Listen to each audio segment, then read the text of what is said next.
اعوذ باللہ من الشیطان الرجیم، میں پناہ مانگتا ہوں اللہ کی شیطان مردود سے۔ بسم اللہ الرحمن الرحیم،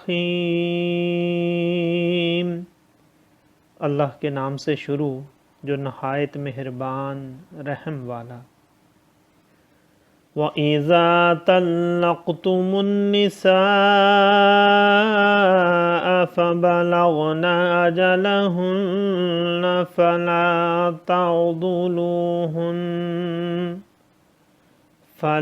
تَعْضُلُوهُنَّ أَن يَنكِحْنَ أَزْوَاجَهُنَّ إِذَا تَرَاضَوْا بَيْنَهُم بِالْمَعْرُوفِ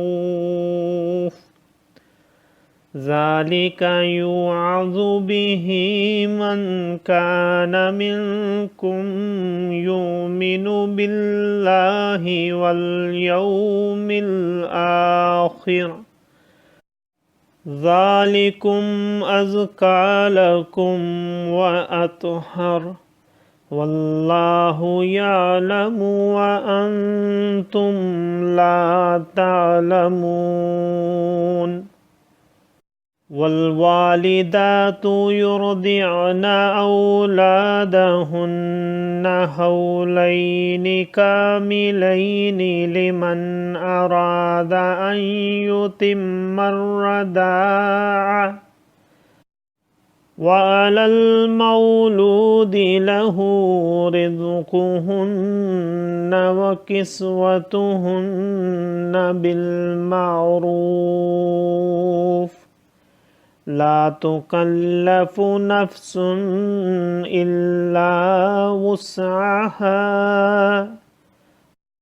لا تضار والدة بولدها ولا مولود له بولده وعلى الوارث مثل ذلك فَإِنْ أَرَادَ فِصَالًا عَنْ تَرَادٍ مِّنْهُمَا وَتَشَاوُرٍ فَلَا جُنَاحَ عَلَيْهِمَا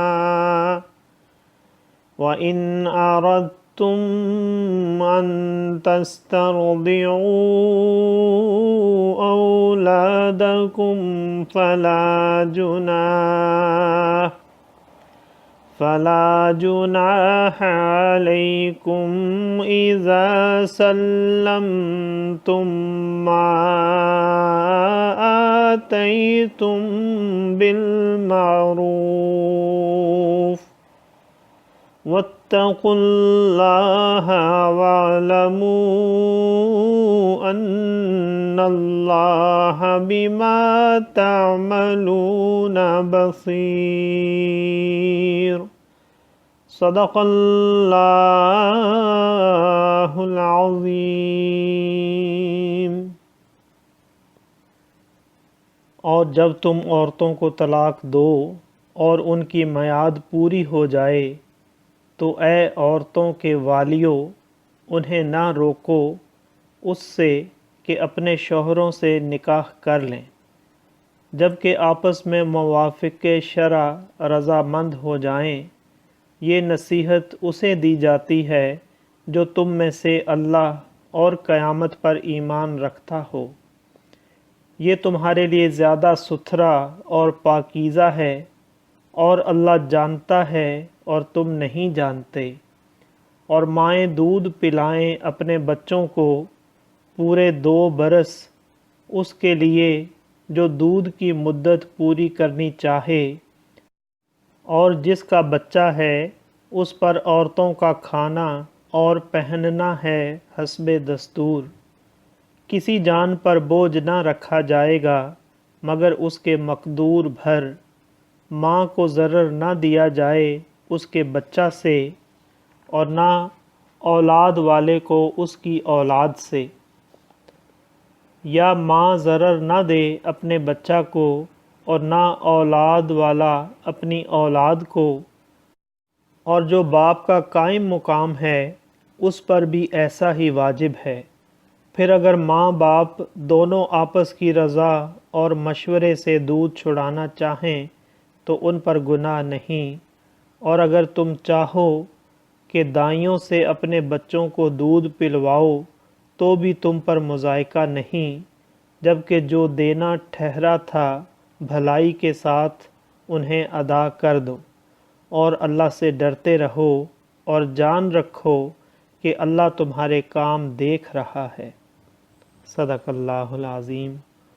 معزز سامعین اور حاضرین، آج ہم نے سورہ بقرہ کی آیت نمبر 232 سے 233 تک کی تلاوت کی اور ترجمہ پیش کیا۔